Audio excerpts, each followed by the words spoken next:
नमस्कार, आज हम बात करेंगे कि अगर जो आपको ई मूवेबल प्रॉपर्टी खरीदने जा रहे हो तो उसके लिए क्या ड्यू डिलिजेंस आपको करना चाहिए, क्या वो चेकलिस्ट है, ऐसे कौन कौन से लीगल कंप्लायंसेस है जो कि आपको एंश्योर करना चाहिए before you by the property.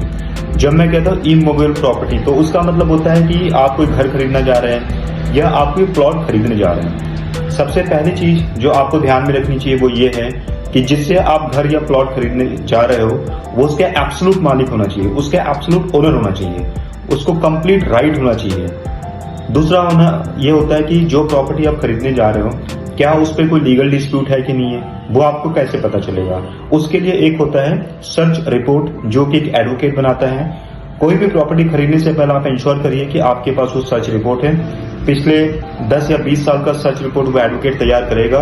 Based on the documents available in record वो ये चेक करेगा कि क्या उस पर कोई लीगल डिस्प्यूट है, क्या कोई उस पर कोर्ट केस है कि नहीं है। तो ये होता है सर्च रिपोर्ट। थर्ड थिंग आती है नॉन एनकम्बरेंस सर्टिफिकेट।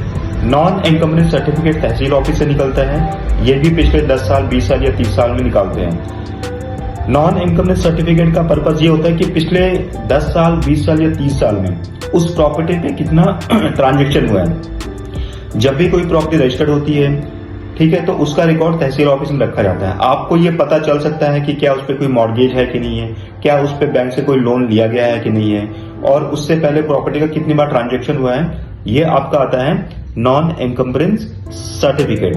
तो ये सारी चीजें आप पहले क्लियर कर लीजिए, और जब आपको लगे कि प्रॉपर्टी पे किसी तरह का कोई एनकम्बरेंस, किसी भी तरह का कोई अवभार नहीं है, किसी भी तरह का कोई कोर्ट केस नहीं है, और ऑनलाइन भी जाके आप चेक कर लीजिए कि सारी चीजें सही हैं, ओनरशिप एब्सोल्यूट है, तभी आप प्रॉपर्टी को बाय करिए। अगर जो ये सारी चीजें आप इंश्योर करते हैं, आई गेस आपको फ्यूचर में कभी कोई दिक्कत नहीं होगी। आपको हमेशा अपने राइट्स के लिए सजग रहना चाहिए। Thank you so much. आज के लिए इतना ही, फिर मिलेंगे नेक्स्ट वीडियो में। Thank you.